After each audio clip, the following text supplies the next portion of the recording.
พร้อมกันนี้ขอยกมือ10 นิ้วกราบอาราธนาเอาคุณพระแก้วเจ้าทั้ง3ประการคุณพระพุทธพระธรรมพระสงฆ์คุณพ่อคุณแม่คุณครูบาอาจารย์ผู้ประสิทธิ์ประสาทวิชาความรู้เสื้อบ้านเสื้อเมืองเสื้อวัดเสื้อวาพระสยามเทวาธิราชสิ่งศักดิ์สิทธิ์ทั้งหลายอันมีพระบรมธาตุเจ้าดอยสุเทพและครูบาเจ้าศรีวิจัยนักบุญแห่งร้านนาไทยเป็นต้นขอกราบรัตนาและเชิญชวนมาปกปักรักษาพ่อแม่พี่น้องลูกเต้าหลานเหลนวงศาคณาญาติทั้งญาติสายโลหิตเจนพ่อเจนแม่มาและญาติธรรมพี่น้องที่เป็นสายธรรมะด้วยกันขอได้มาปกปักรักษาท่านทั้งหลายเพื่อเจริญด้วยอายุวันนะสุขภละหิมาก้าขึ้นมีโชคมีลาภปรารถนาอันใดขอให้สมดังคำปรารถนาทุกประการก่อนที่จะได้เดิมเนินรายการต่อไปขอเชิญมวลศรัทธานาบุญลูกศิษย์ลูกหาทั้งหลายปากันไหว้พระเพื่อให้เกิดเป็นความสิริมงคลกับตัวกับครอบครัวต่อไปประนมมือขึ้นเน้อ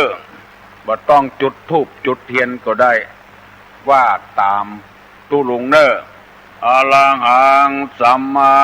สัมพุทโธภควาพุทธังภควันตังอภิวาเทมิกราบสวากขาโตภควตาธัมโมธัมมังนัมมัสสามิกราบสุปฏิปันโนภควโตสาวกสังโฆสังฆังนะมามิกราบท่านธรรมยังพุทธัสสะภควโตบุพาภคณะมะกะลังกะโลมะเสนะโมตัสสะภะคะวะโตอะระหะโตสัมมาสัมพุทธัสสะนะโมตัสสะภะคะวะโตอะระหะโตสัมมาสัมพุทธัสสะนะโมตัสสะภะคะวะโตอะระหะโตสัมมาสัมพุทธัสสะพุทธังสรณังกัจฉามิธัมมังสรณังกัจฉามิสังฆังสรณังกัจฉามิตุติยัมปิพุทธังสรณังกัจฉามิตุติยัมปิธัมมังสรณังกัจฉามิตุติยัมปิสังฆังสรณังกัจฉามิตติยัมปิพุทธังสรณังกัจฉามิตติยัมปิธัมมังสรณังกัจฉามิตติยัมปิสังฆังสรณังกัจฉามิอิติปิโสภะคะวาอะระหังสัมมาสัมพุทโธวิชชาจรณะสัมปันโนสุขโตโลกาวิทูอนุตตะโลปุริสะธรรมสาละถีสัทธาเตวะมนุษสานังพุทโธภควติสวากขาโตภควตาธัมโมสันติทิโกอากาลิโกเอหิปัสสิโกโอปนะยิโกปัจจัตตังเวทิตโพวินโยหิติสุปฏิปันโนภควโตสาวกสังโฆอุจุปฏิปันโนภควโตสาวกสังโฆญาญาปฏิปันโนภควโตสาวกสังโฆสามิจิปฏิปันโนภควโตสาวกสังโฆญาติตัง จัตตาลีปุริสายุคานิอัฏฐาปุริสาปุคลาเอสะภะคะวะโตสาวกสังโฆอาหุไนโยปาหุไนโยทักขิไนโยอัญจลีกาลนิโยอนุตตรังปุญญเขตังโลกัสสติกราบหนึ่งกราบสองกราบสามมาแล้วเนื้อก็ออกไม่ออกศรัทธานาบุญทั้งหลายมาแล้วอย่างมาเสียงก้องเสียงกองเสียงมองต่ำเข้าเสียงตุเจ้าเทศนาธรรมมาแล้วมาถึงบ้านมาถึงหอถึงเฮือนมาถึงที่นอนมาถึงในครัวเฮือนมาถึงที่อยู่ที่กินมาถึงในรถที่กำลังขับมาถึงกุฏิกุฏางที่ท่านทั้งหลายเปิดวิทยุรับฟังอยู่เวลานี้เมื่อเจ้าทุกเจ้า6 โมงถึง 7 โมง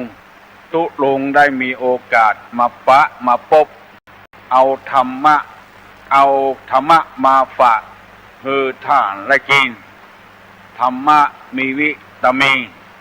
เพราะว่าได้กินธรรมะคือพี่น้องทั้งหลายได้อาบน้ำฟังธรรมบุญเกิดจากการฮือทานรักษาศีลและภาวนาแถมอันหนึ่งเรียกว่าธรรมัสวนามัยบุญสำเร็จด้วยการฟังธรรมพี่น้องข้องหิ่งทั้งหลายได้ฟังธรรมะก็เป็นการสร้างบุญอันหนึ่งเรียกว่าธรรมัสวนามัยบุญสำเร็จด้วยการฟังธรรมเพราะธรรมะนี้เป็นอาหารทางใจพี่น้องที่พออยู่พอกินก็ดีร่ำรวยก็ดีอยู่ในครอบครัวที่มีความอบอุ่นก็ดียังบอกเข้าใจว่าธรรมะเข้าไปถึงใจท่านแล้วบอกว่าเป็นธรรมะศาสนาไหนเราได้อยู่ดีกินดีอยู่ม่วนกินหวานเพราะเหตุว่าสิ่งแวดล้อมของเรามันเป็นธรรมชาติเป็นธรรมะหอเฮือนเดือนดาวก็ดีที่อยู่ที่กินก็ดี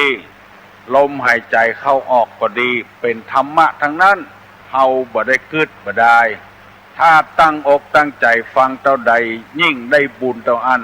ธรรมัสวนามัยเปิ้นทำบุญทำทานเปิ้นสร้างคุณงามความดีที่ไหนเฮาไปร่วมบุญกับเปิ้นยินดีกับเปิ้น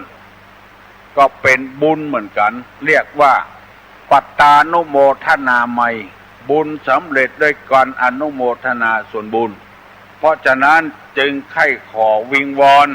พี่น้องทั้งหลายที่ธรรมะบ่เข้าถึงที่ถึงทาง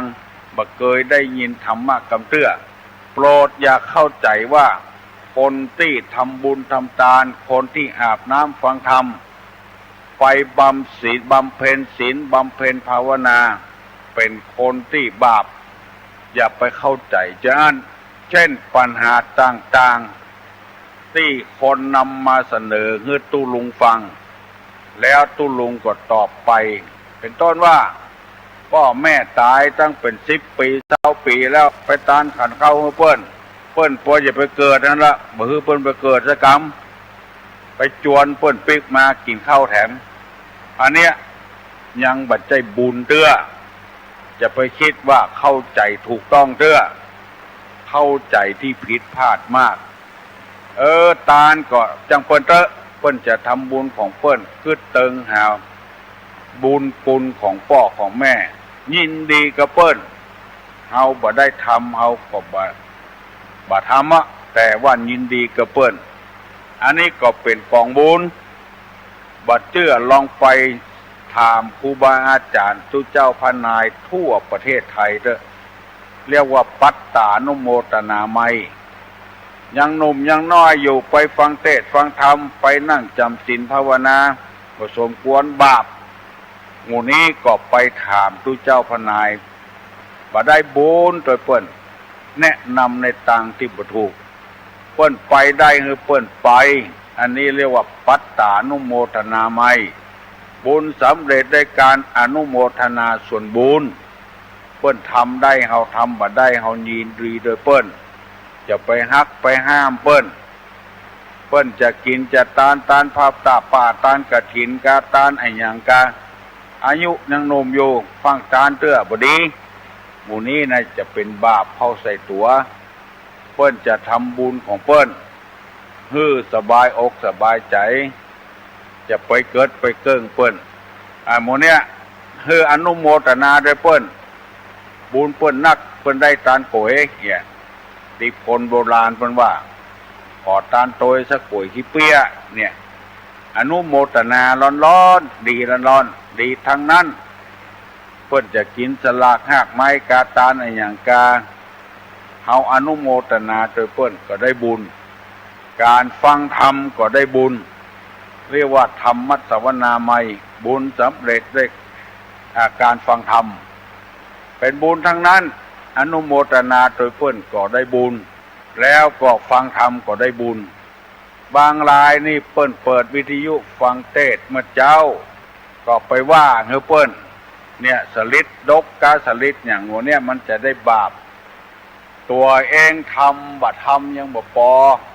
ไปเอาบาปใส่เฮ้อเปิ้นแทนเป็นอันคืดอันจาประตกประเสียงละอ่อนแบกตุงสามหางเข้าประจาก็ว่าเป็นบาปมันบัดใจตัวอย่างอันน่ะบาปมันทำประโยชน์ให้มันบัดทำประโยชน์ให้สังคมน่ะ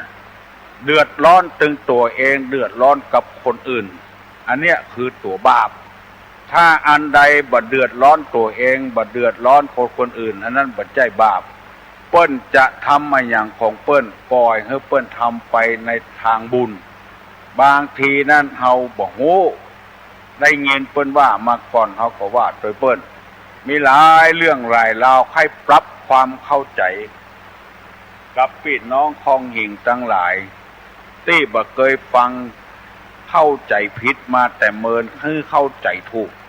อันใดเป็นประโยชน์กับวัดกับวากับศาสนากับประเทศชาติบ้านเมืองอันนั้นน่ะคือตัวบุญตัวบาปนั้นไปแถมอย่างที่ตุลงนำมาเสนอได้2 วันแล้ว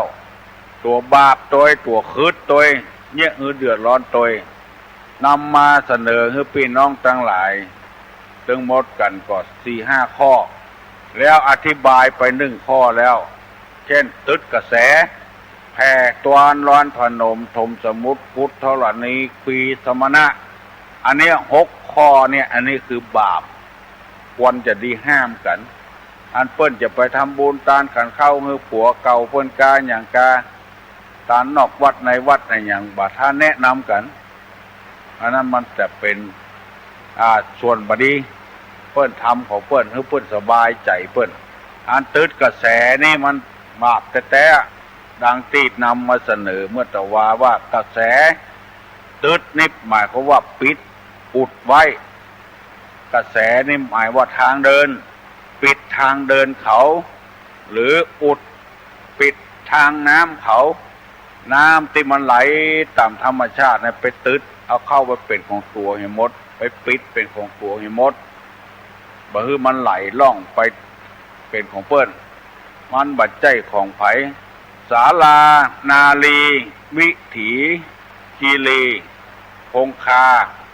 ศาลาคงคานาลีศาลาคงคาคีรีวิถีโมนี้มันบัดใจของไผ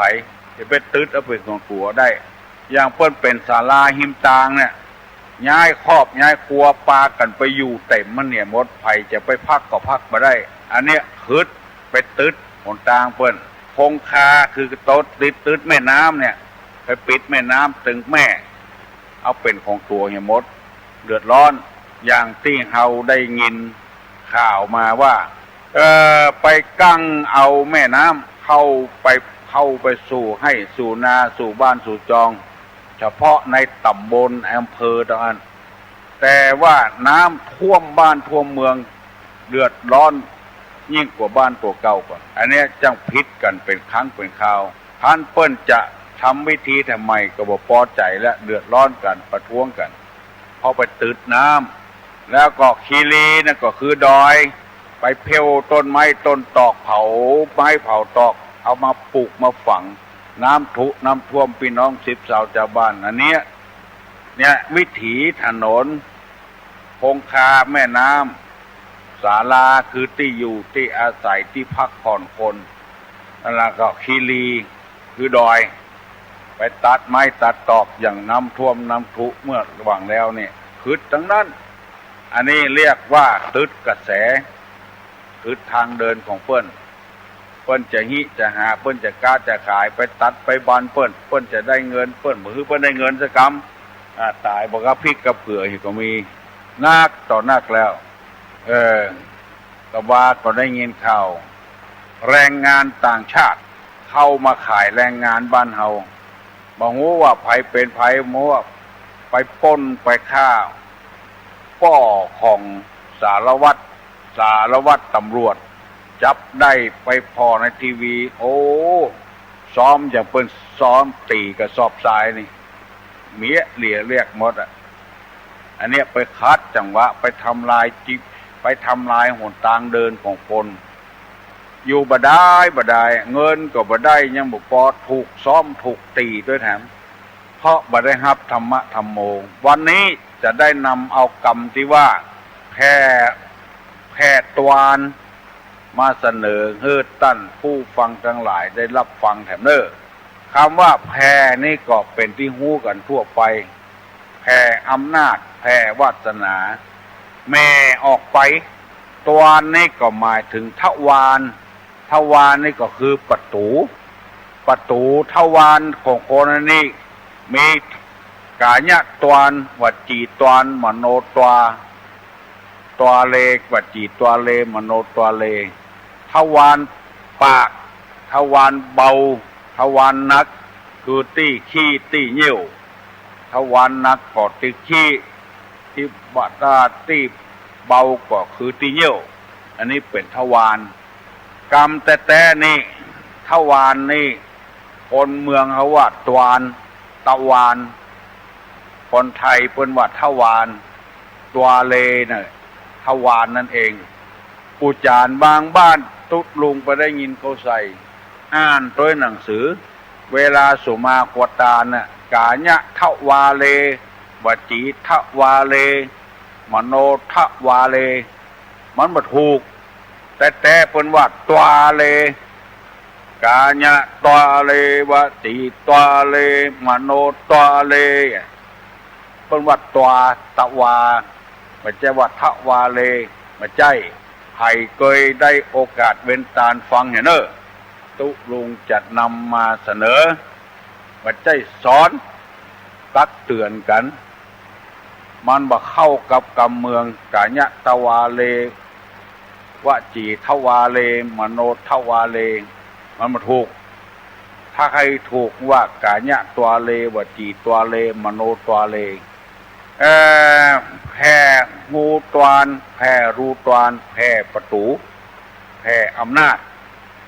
อันนี้หมายความว่าขยายประตูคือมันกว้างย้ายประตูคือมันกว้างอันนี้โบราณเปิ้นว่าถ้ามันบัดจำเป็นบัดถ้าขยายมันคำว่าแผ่นี่ก็คือขยายอยู่อย่างอันปล่อยมันอยู่อย่างอันเจนปอดเจนแม่เฮาถ้ามันมีความจำเป็นก็ขยายออกได้กรรมโบราณเปิ้นยังบอกว่านิมนต์ตุเจ้ามา4 ตน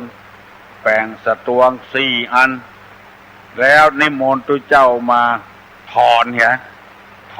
ประตูเขาจะย้ายตะวันตกกันจะย้ายตะวันออกกันถอนแล้วก็ตุเจ้าบุบเห็นหน่อยตุเจ้านั้นแปะขึ้นแปะจาแล้วเขาก็ก้อยปากันหรือถอนแล้วก็เพื่อว่ารถมันจะเข้าได้การรถ10 ล้อการรถ6 ล้อ5 ล้อนี่การอันนี้เรียกว่าแผ่ตวานแผ่ทวารขยายประตูบ้านประตูหัว เปิ้นว่ามันบ่ดีมันคืดอันนี้ก็คือหมายความว่าเฮามีอาชีพค้าขายเฮาจะแผ่ไปที่อื่นคือไปตั้งสาขาที่อื่นนี่บ่เป็นหยังอย่างเวลาเนี้ยร้านสรรพสินค้าต่างๆที่ใหญ่ๆโตๆน่ะจะเอาไปตั้งตามอำเภอต่างๆหมายความว่าไผใครซื้อไอ้หยังคือไปซื้อทีเดียวทั้งหมด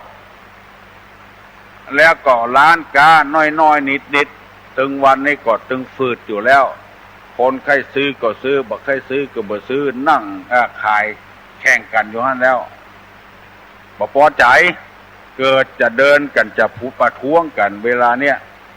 เอารัฐบาลมาอ้างแถมแล้วอันเนี้ยคือแผ่ตวานแผ่ขยายประตูมันโคตรมันคืดคำว่าคืดนี่ก็อาถรรพ์คนบ่พอใจกันเฮาประกอบอาชีพถ้ามันม่วนอกม่วนใจถ้าใครฮือดีนั่นก็เอาไปตั้งที่อื่นเอาไปตั้งขายที่อื่นจะไปตั้งขายที่เดียวมันนักหนาป้าป้านหมู่ร้านนิดๆน้อยๆในมันเดือดร้อนเปิ้นก็ลงทุนเหมือนกันหมู่ยักษ์ใหญ่ที่มีทุนมากๆเป็นหมื่นล้านพันล้านจะมาลงทุนฮือหมู่น้อยๆเดือดร้อนอันนี้แผ่ตวานแผ่อำนาจแผ่วาสนาเพื่อมันนักขึ้นตัวจะเอาเหี่ยมดเหมือนกับหมู่ที่เบื่อป่าในหนองในคลองนั่นน่ะหมู่เนี้ยตกคืดหมด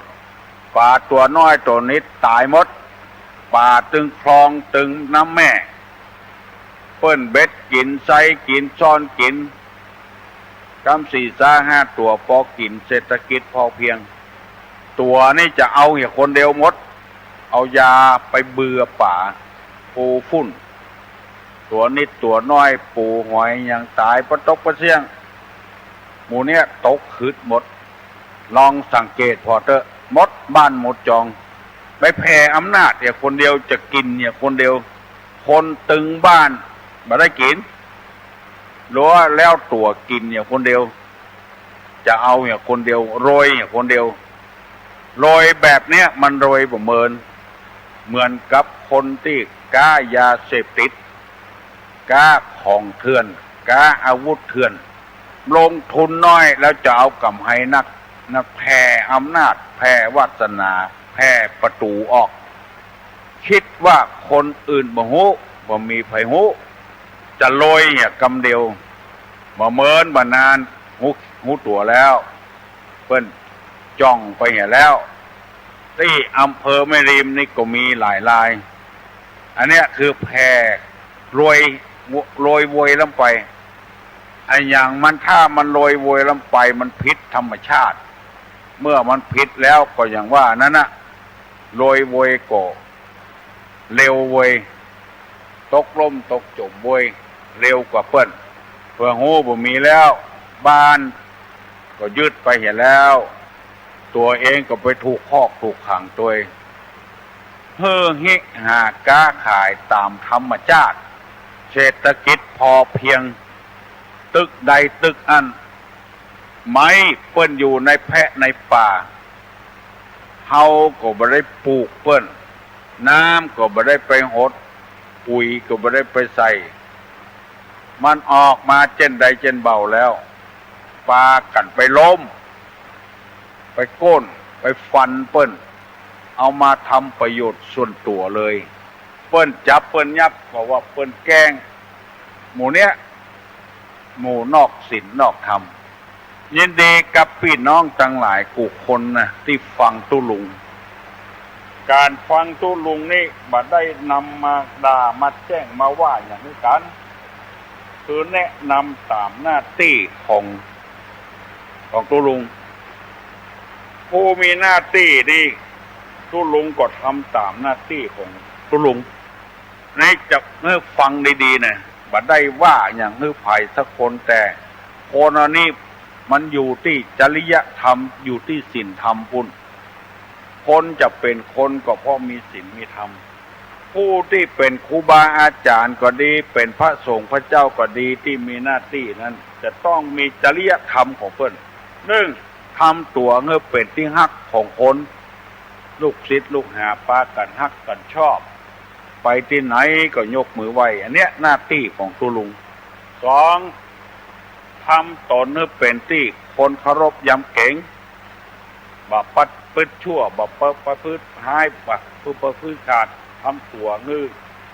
อยู่ไปตามนายทำไปตามตัวแล้วก็ทำตนให้เป็นเชี่ยวชาญยิ่งขึ้น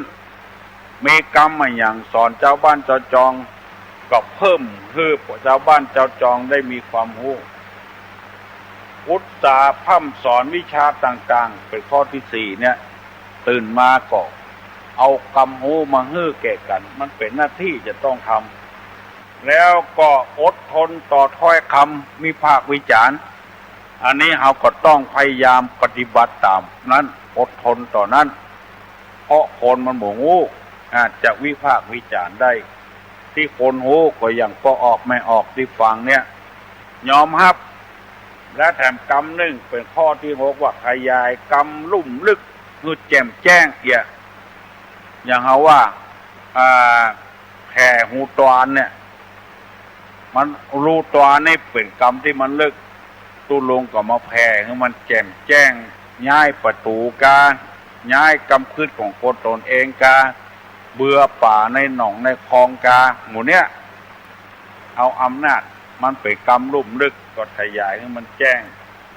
ข้อเจ็ดว่าบัดชักนำให้ลูกศิษย์ลูกหาไปในทางผิดคือหมายความว่าให้เดินไปทางแผ่นที่เดียวกัน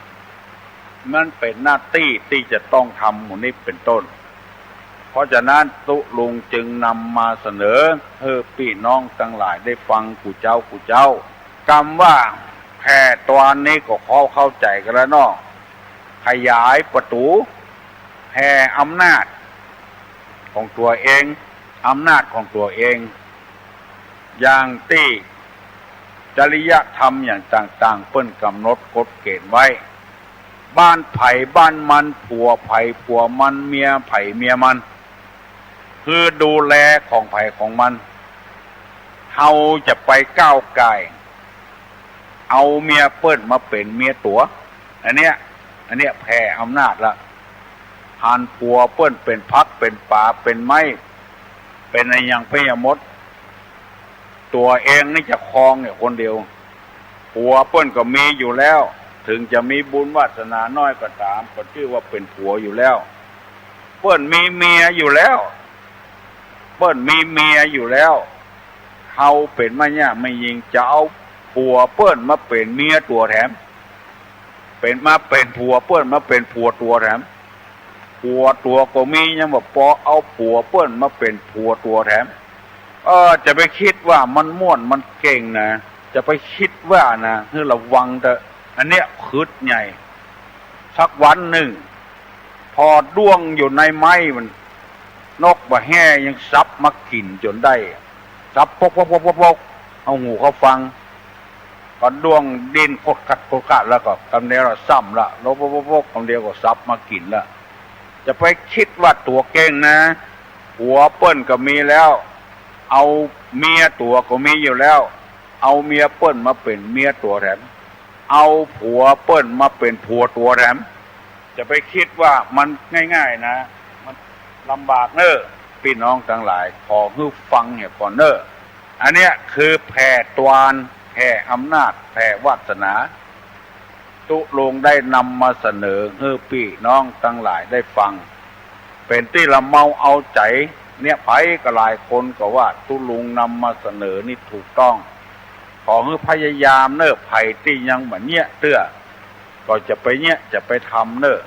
ไผ่ที่ทำไปแล้วพยายามย่างเห็นเนอะตกคืดเนอะสักวันจะหูเรื่องหูราวว่าอะไรคืออะไรเพราะตุลุงมีหน้าที่อย่างนี้ประเดี๋ยวนี้6:00เกินป่ายแล้วเนอะไผ่ที่ยังบ่ลุกคือลุกเห็นเนอะคือลุกเห็นเนอะลุกเจ้าเมื่อตะวานี้มีการปฏิบัติธรรมที่ศาลาบุญญาภรณ์วัดโสภณารามตุลุงได้ประกาศว่าวันเสาร์ที่2ของเดือนบอกว่าจะเป็นเดือนไอ้หยังเราต้องนัดหมายกันไว้อย่างเงี้ย บ่ต้องออกบัตรเจิญอย่างให้หูเฮอปากันมาฟังให้หูเฮอถามเฮองามเฮอตอบ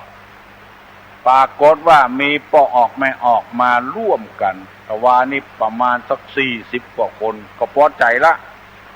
มากวางมาไก่กันจัดหลายจัดนักเข้าคิดว่าเดือนหน้าเนี่ยเดือนสิงหาเนี่ยจะมีนักกว่าเก่า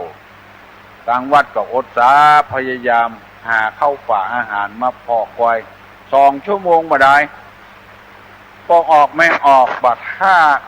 ทุกอกทุกใจอย่างมาฟังเตอะบางรายนี่เป็นกบเข้าเฝ้าเกาดอกบัว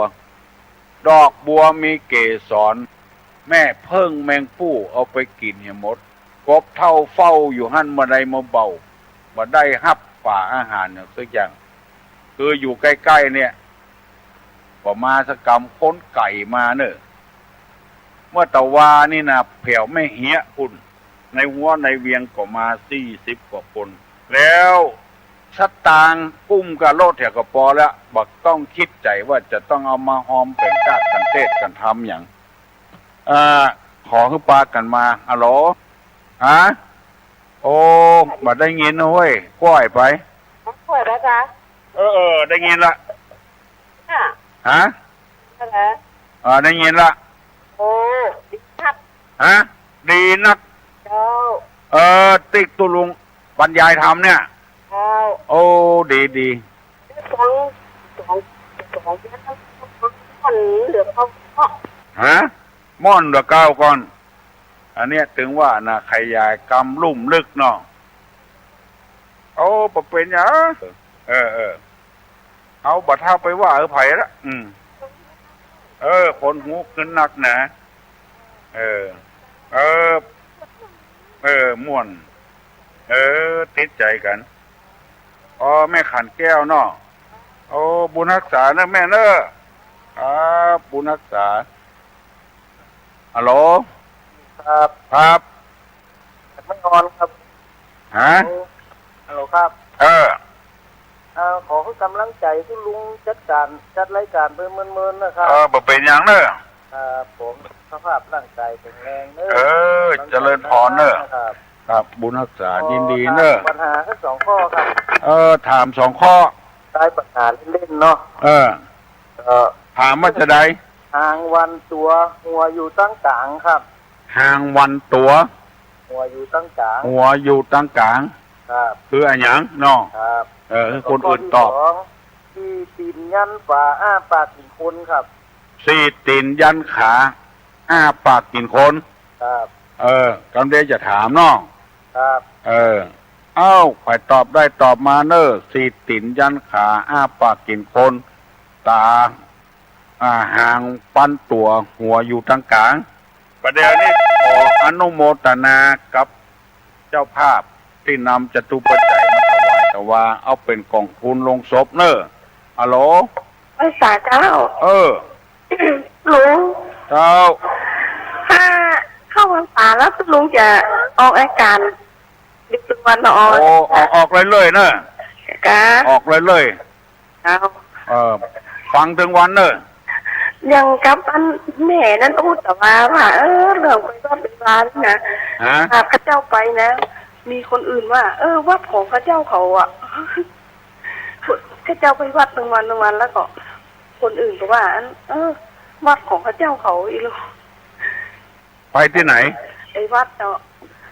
ไปวัดยังเจ้าไปทุกวันเนี่ยไปวัดติดแม่ออกอยู่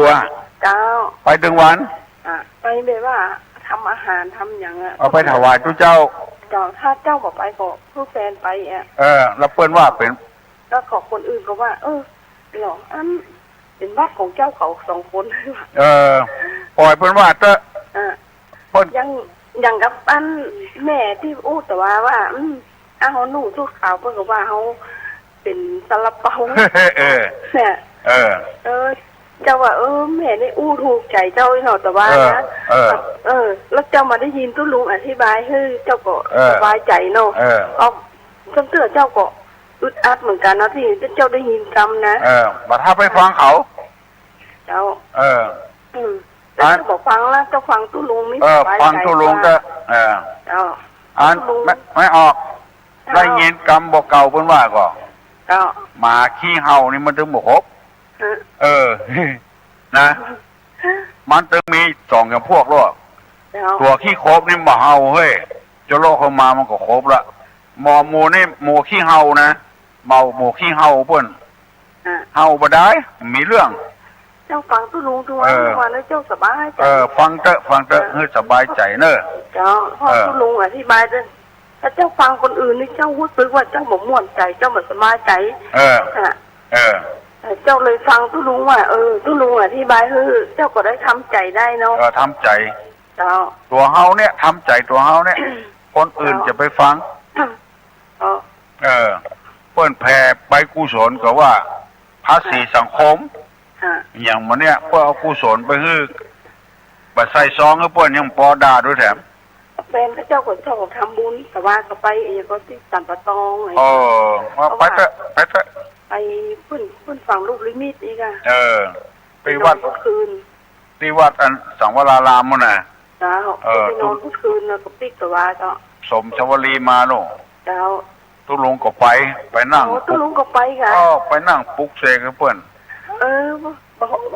บึดเจ้าจะถามเปิ้นว่าเปิ้นหันตุลุงก่อน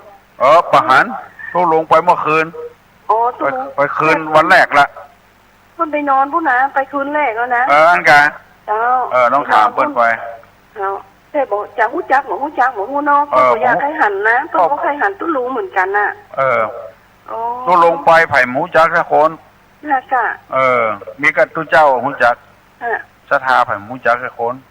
มะฮู้นมันเหมือนเก่าละน่ะค่ะเมื่อก่อนตุลุงอ้วนน่ะเนาะขอว่าตุลุงจัดรายการเจริญพรเนอะเจริญพรไม่ออกตีอยู่โป่งฟานนะตุลุงเอาสตางค์ซื้อสายล้อแล้วเนอะตุลุงเอาสตางค์ไปซื้อสายล้อละบัดเดี๋ยวนี้เจ้าของสายล้อเปิ้นเอามาส่งแล้วเนอะกำเดียวได้ยินเนอะไม่ออกตีอยู่โป่งฟานสังกะแปงนะฮัลโหลนมัสการครับผมตุลุงมันยังก็สี่ขายังก็สี่ขาสี่ขาสี่ติดยันป่าปักแป้ถึงคนดีกว่าตอบแล้วกันแบบมีไปตอบด้วยอู้เซลออนแล้วก่อนหางแวดตัวหัวอยู่ตั้งกลางเนาะเนี่ยปะหางแวดตัวหัวอยู่ตั้งกลางเดี๋ยวกันเนอะเดี๋ยวคงจะตอบไปเนอะการละมาสักการแล้วผมเจริญพรเป็นเนาะไม่ออกตีอยู่โป่งฟานนะฟังสะล้อกันเนอะเพื่อนเอามาส่งแล้วนะฮัลโหลนมัสการเจ้าอันนี้ผมมาจากลำปางนะเจ้าท่านลำปางเจ้าลำปางหลวงเจ้าท่านเมื่อวานบัดได้มาแหละบัดยังบัดได้มาเจ้าเดี๋ยวจะไปหาท่านอยู่เจ้าอันนี้อยู่ลำปางหลวงเจ้าลำปางหลวงบัดใจก็ค้าแหละก็ค้ากับลำปางหลวงแล้วเจ้าท่านก็ที่มาหาตุลุงวันนั้นหมอบบัดใจกะบัดใจเจ้านี่จ้าอันนี้แถมตีนึงท่านเจ้าอันนี้ส่งการผ้าอาบน้ำฝนนี่มันได้เนี่ยพ่อนะเจ้าได้กะมันตึงได้เขาจะผ่าธนาไอ้อย่างที่เขาผ่าธนาเอาเจ้าทำมาได้3 กว่าปีแล้วเจ้าปรารถนาสิ่งใดจะได้สิ่งนั้นตามใจชอบก็มีผ้านุ่งจะมีผ้านุ่งเจ้าจะแง่ต่อไปเจ้าเพราะว่าทุกพ่อที่ก็จะมาหาอยู่นะเจ้ามากะมันมี3 วันเนี่ยไม่ได้อยู่นะเจ้าวันจันทร์วันพุธวันศุกร์อันนัดวันที่มาดีกว่าเจ้าท่านวันเสาร์วันอาทิตย์หน้าได้อยู่กับเจ้าวันเสาร์วันอาทิตย์ดีอยู่วันอังคารวันพัดวันเสาร์วันอาทิตย์อยู่วันเสาร์วันอังคารถ้า3 วันนี่ปฐมาจันทร์พุธศุกร์นี่นะเจ้ามากับป้าตุลุงจะเสียเวลาเจ้าอีกเข้าแล้วยังลำปางยังเจ้าในมัสการได้เจ้าท่านหายวันหายคืนเจ้าท่านบุญรักษาเนอเจ้าไม่ออกตีอยู่โป่งฟานนะฟังสะล้อเนอะเพิ่นจะฟังไปฟังให้ได้ยินบ่ได้ฮัลโหลสวัสดีเจ้าสวัสดีมาแก่เจ้า เจ้าขอถามนะเจ้าถามอย่างฮะถามว่าขอบอันคุณเปิ้นว่านะคุณละอ่อนหนุ่มจานตูงบ่ได้กะเจ้ามาเป็นอย่างตานเตอะมันกำมันเคาะมันคับกันมาได้ว่าตานตุงใจไหวตานบอกไฟใจขึ้นมันกำมันคับกันมาได้มาเป็นอย่างเจ้าตานตุงใจไหวตานบอกไฟใจขึ้นนี่นะกำมันว่าเล่นกันมาได้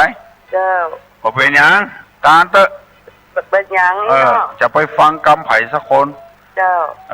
แต่ว่าละอ่อนนุ่มก็มาดีตานตุงเนาะมาเป็นอย่างตานเตอะโอ้นางวิสาขาตานมันน้อยมาละเจ้า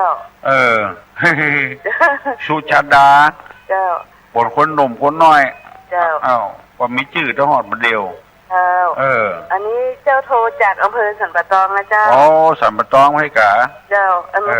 ข้างโฮไฟฟ้าเจ้าอ๋อนวดแผนโบราณเนี่ยเจ้านั่นแหละเจ้าดีแต่นอนวดแผนโบราณข้างโรงไฟฟ้าเนาะใครรับบริการก็ไปได้เนาะยินดีเจ้าขอบคุณเจ้าบุญรักษาเนอะไม่ออกเนอะไม่ออกติดฝากสตางค์ตัวเจ้ามานะตู้ลุงเอาไปซื้อสล้อแล้วเนอะกำลัง4คือพี่น้องทั้งหลายฟังอะโหลนมัสการพระคุณเจ้าพระเจ้ามนทิราติดมาแล้วเนอะฮะมนทิรามนทิรามาแล้วเนาะจ้าไปแม่งสอนติดมาโอ้ยมาถึงบ่ายโมงจ้าก็ทำอ้างถามเพื่อนตัวกับมวลดีนะเจ้าได้บุญกันหลายคนถามตัวแทนล่ะเจ้าจะได้แต่ว่าเข้มข้นเนอะเจ้าน่ากะเอาเรื่องนิวรณ์5มาอธิบายแต่ข้อเดียวอีกแท้ตีกองตุ้มสันเพนไม่เหรอคนสนใจเนาะนักให้เจ้าเนาะใครเปิ้นเข้าใจเนาะเจ้าเสียสตางค์ก็โลดแถวปอละสตางค์เป็นยอดเป็นอะไรอย่างบ่เท่ามาเจ้าเฮาเป็นธรรมทานน่ะเจ้าพยารักษานั่นข้างนอกที่2ของเดือนเนาะพยารักษาไว้เนาะพยาในหลักข้างมากับนั่นเดือนหน้านี้วันที่หยังฮะเดือนหน้าจะดำเนินวันที่2ของเดือนเนาะเจ้าวันเสาร์ที่2ของเดือนเจ้าแล้วก็อันที่ว่าเสาร์หน้าเป็นวันที่5เจ้าวันที่12วันที่12เนาะเดือนกรกฎาเนาะวันแม่12 สิงหาเนาะเจ้าเป็นวันแม่พอดีเป็นวันแม่เจ้าคนจะมาได้วะได้ค่ะได้กันเหมือนเดิมนะเหมือนเดิมนะเนาะเจ้าแล้วก็วันนี้ก็ขอเชิญชวนกันที่ทำจะไปปฏิบัติธรรมต่อเนอะมันวัดพระสิงห์นะเจ้าสันเจ้าวัดพระสิงห์วันนี้แหละเจ้ามาเจ้าเนาะเจ้าอาทิตย์เอาในเวียงก่อนเนาะแล้วก็ที่2ก็มาหาตู้ลุงกันเนาะเจ้าครับนมัสการเจริญพรเนอะบุญรักษาอันก็ออกไม่ออกที่อยู่ปงฟานอันสังกะแปงนะตู้ลุงเอาสตางค์ไปซื้อสล้อแล้วประเดี๋ยวนี้เปิ้นเอามาส่งแล้วเนอะกำลัง4เฮือฟังอยู่เนอะมีเสียงดีเหมือนเสียงสล้อเนี่ยฮัลโหลอันอย่างหางปั้นโตไอ้อย่างก็หางปั้นโตแล้วหางปั้นโตโหมีตังกลางอย่างน่ะใส่ห้างเจ้าใส่ห้างแหละยศแอลแหละเจ้าถ้าจะแม่นะเนาะเจ้าปากแกนี่ยังเก่งฮะสายห้างเนาะเจ้าหางปั้นโตโหมีตังกลางเจ้าเก่งเนาะไวซาตลุงตีนะเจ้าเจริญพรเนอะเจ้ากินข้าวหรือยังไม่ได้กินเดอรอบิโตเจ้ายังโคบโคเนาะยังกูเนอะเจ้าบุญรักษาเนอะปะแกเนอะอายุยืนนานใจยะตุภวังใจยะมังกาลังใจยะสุติภวันตุเตวันนี้เป็นวันติดเนอะรัฐบาลเพิ่งว่าคือเป็นวันครอบครัวขอให้ครอบครัวนะอยู่กับกันอย่างมีความอบอุ่นอย่าไปผิดไปเถียงไปต่อล้อต่อเถียงอย่างกันจะไปนำเรื่องนำราวบดีบดักเข้าบ้านคนจองเข้าวัดเข้าวาคือถูกกันคือลงกัน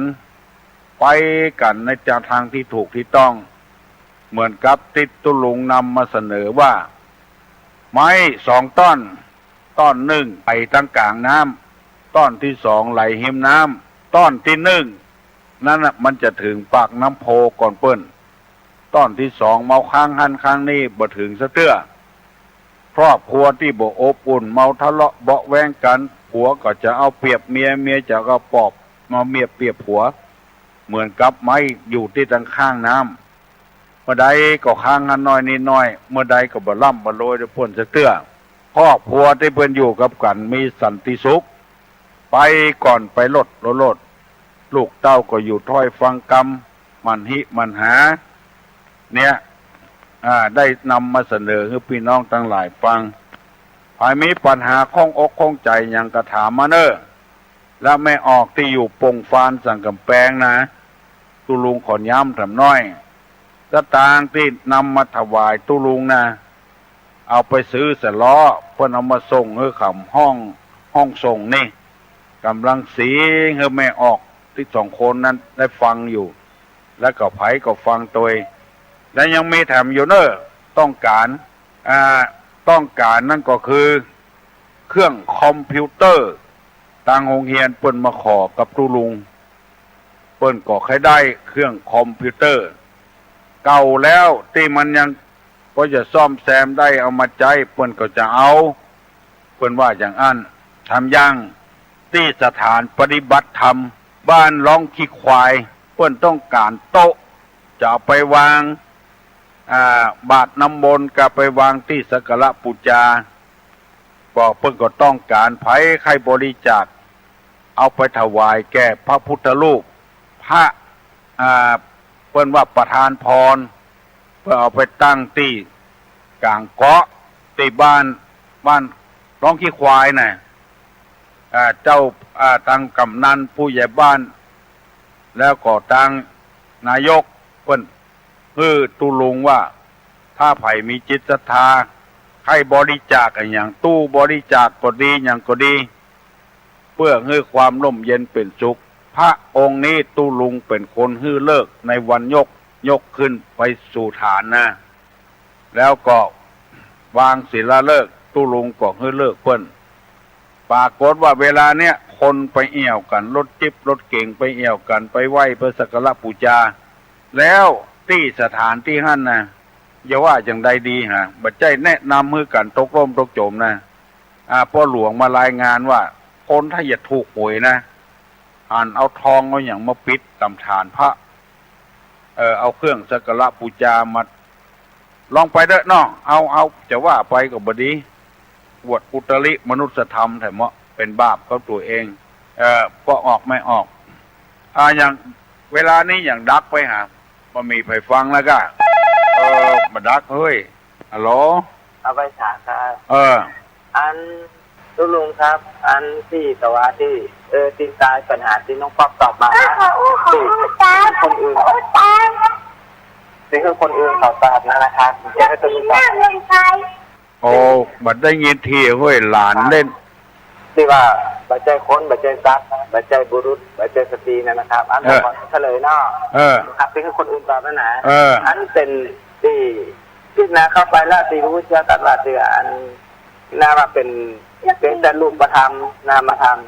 หรือธาตุสีดินน้ำลมไฟอย่างเงี้ยครับผมเขาเลิกนามธรรมเป็นตัวเองก็นำกันกายให้เดินอย่างเงี้ยครับกายให้เดินให้ทำความดีให้แต่งให้นอนเนี่ยครับผมอันกะบัจจัยคนบัจจัยสัตว์ผมขอกราบนมัสการนะครับยินดีเนอะเอาปัญหาเลิกเอาเว้ยเป็นดินน้ำไฟลมไปเหี้ยโอ้หม่อนอกหม่อนใจแต่ตุลุงกำสมัยเขาว่าแฟนคับขังมีคนเข้าใจดีโหดีวันนี้แผ่วปุ่นเนอร์แผ่วลำปังหลวงปุ่นก็จะมาหาตุลุงอยู่วันใดก็ได้เนอร์เข้าพรรษาแล้วตุลุงก็จะประกาศธรรมะให้พี่น้องทั้งหลายฟังอยู่ตลอดเนอร์บ่ถ้ากลัว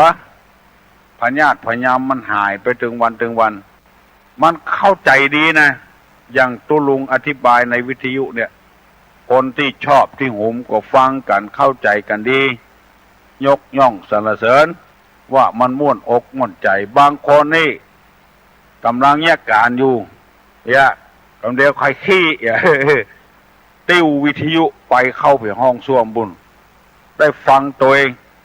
ถ่ายตัวเองมันบ่เดือดร้อนไผนะบ่ต้องดาขอบดาขันละเอาดอกใส่ขันเข้ามาวัดมาวาละบ่ต้องนุ่งผ้าขาวห่มผ้าขาวละนุ่งชุดวันเกิดก็ได้ฟังได้สบายเลยอาบน้ำอยู่ก็ฟังได้มันเป็นธรรมสวนาไมนะบุญสำเร็จได้การฟังธรรมนะเมื่อจดจำไว้การแสวงบุญนี่มันไม่ใช่ของยากนะของง่ายการแสวงบาปก็ของง่ายเหมือนกันนะเพิ่นจะเนี่ยอย่างไปห้ามเพิ่นเหี่ยก็เป็นบาปละเพิ่นจะทำคุณงามความดีบอกว่าจะไปวัดไปวากาไปช่วยปุ้ยพี่น้อง10 สาวเจ้าบ้านกาอันเตื้อกับหมอนั้นตายเพิ่นไปช่วยก็ไปว่าธรรมะไปมันเนี่ยอย่างเมื่อมันเป็นคนมันจะมาหาไผสักเตื้อไปคอดกรรมกับตำเวรกันไว้อย่างอคติต่อคนที่ปดตายไปแล้วจะเป็นอย่างนั้นไปห้ามโจกห้ามลาบห้ามคุณงามความดีกันอันเนี้ยมันตึดกระแสกันเนี่ยมันก็เลยทำให้คนสงสัยนักหนาป้าป้านอะโหลไม่ตายเจ้าโอ้น้องน้อยน้องอย่างหาน้องอย่างน้องป้าน้องอยู่บ้านไหนจำจังเงินฮะจำจังเงินบ้านสันเหมืองจำจังเงินน้ำต้นบ้านผาพ่อหอมบอกให้กับมองบ้านอย่างบ้านผาบ้านจำตาเหินครับตัวลุงครับฮะบ้านจำตาเหินครับจำตาเหินบ้านอาบวกอะบ้านทาครับจำตาเหินครับละอ่อนมันบัดชัดเนาะครับยินดีน้องอย่างก็ชื่อเพิ่นอ่ะขออนุโมทนาบุญเนอร์ฮะเจ้าตัวเจ้าปั่นป้อนฮึดทุกเวกะเจ้าโอ้ดีแต่ดีว่าแล้วอย่างไงน้องอายุเท่าใดอายุ8 ขวบ8 ขวบพ่อเพิ่นเก่งสอนลูกเพิ่นน้องอย่างก็พ่อมันบอกกับหมอน้องอย่างชื่ออย่างน้องป้าครับชื่อน้องลูกป้าครับลูกป้าครับรุ่งรอเลยนะครับรุ่งชื่อรุ่งเจริญนะครับรุ่งครับลุงป้าครับลุงป้าครับมันน้องลูกป้าอู้ประชัดฮะอนุโมทนาบุญเจ้าป้าลุงเหลืองน้องกินข้าวงายล่ะยังกินข้าวงายล่ะยังไม่ได้กินเตื้อยังไม่ได้กินเตอฮะแม่แกงยังให้กินวันนี้ไม่ได้กินเตื้อยังไม่ได้กินเตื้อกะยินดีเนอะน้องเนอะวันหน้าโทรมาหาตุ๊อุ้ยเจ้าวันหน้าโทรมาหาตุ๊อุ้ยเถอะเนอะจำตาเหินเนาะเดี๋ยวจกดีลูกอายุมันขวัญยืนนะลูกเนอะมันเฮีย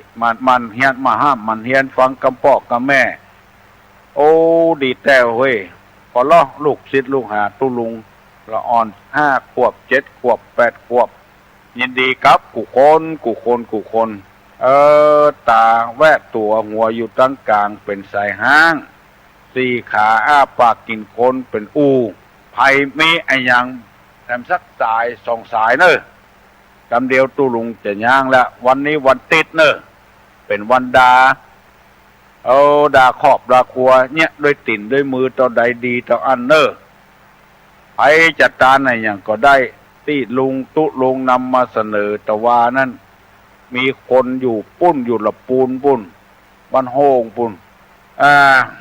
วันนี้ตุลุงน้องเอาบัดเต้ามาตาเนอะบะผ้าเป็นกีบอย่างตุลุงว่าเนอะ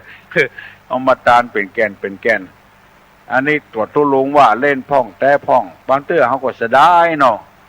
มาแต่งลายจัดลำไปผ้าเป็นกีบเอาตองเข้าปันเหี่ยน้อยเอามาตานเป็นกีบมันกินมาเสี่ยงเลยเป็นเพลอะเพเจอะเพเหี่ยแมงบูดตอมบึ้งถ้าใครมันดีแถมน้อยในตานอย่างม้วนๆนะ เอามาเป็นแกนแล้วมันไว้เมินได้นะมันบ่เน่าไปเสียข้าวต้มข้าวนมก็อย่างเดียวกันนะข้าวแคบข้าวแตนอย่างเดียวกันนะเอามากองกันรวมกันให้เขียนชื่อเนี่ยชื่อคนตายเนี่ยชื่อคนตายเนี่ยกับเทวบุตรเทวดากาเจ้ากรรมนายเวรกาเขียนชื่อให้ตุเจ้าปั่นปอนตุเจ้าเพิ่นเก่งคนเดียวเพิ่นตาให้เทวบุตรเทวดาอย่าก่อนเสร็จแล้วก็ตาให้หมู่พ่อหมู่แม่พี่น้องเสื้อวัดเสื้อวาเสื้อบ้านเสื้อเมืองแถมเอาไปรวมกันให้มันบัดเดียวนี่คนมันมีการนักจะมันเพราะว่าเพิ่นปิดงานถึง3 วันก่อนวันเสาร์ก็ปิดติดก็ปิดจันทร์วันพุธก็ปิดแถมอันเนี้ยเฮาก็บ่ต้องฟังต้องฮีบตัวใดเวลาตาลเอาละเนาะทุลงก็ปั่นปอนเริ่มมีโจกมีลาบที่มากล้าขึ้นอายุมั่นขวัญยืนคือปากันฟังธรรมกุเจ้าเนอทุลุงจะได้นำเสนอต่อไปปนมมือเนอปั่นปอนนะเนอสัพปีติโยวิวัจจันตุสัพพะโลโควินัสสตุมาเตภวะตวนตะลาโยสุกีติคายุโกภวะอภิวาตานะสีริสานิจังวุตาปจายิโนจัตตาโลธรรมาวัฏันวันโนสุขังปะลัง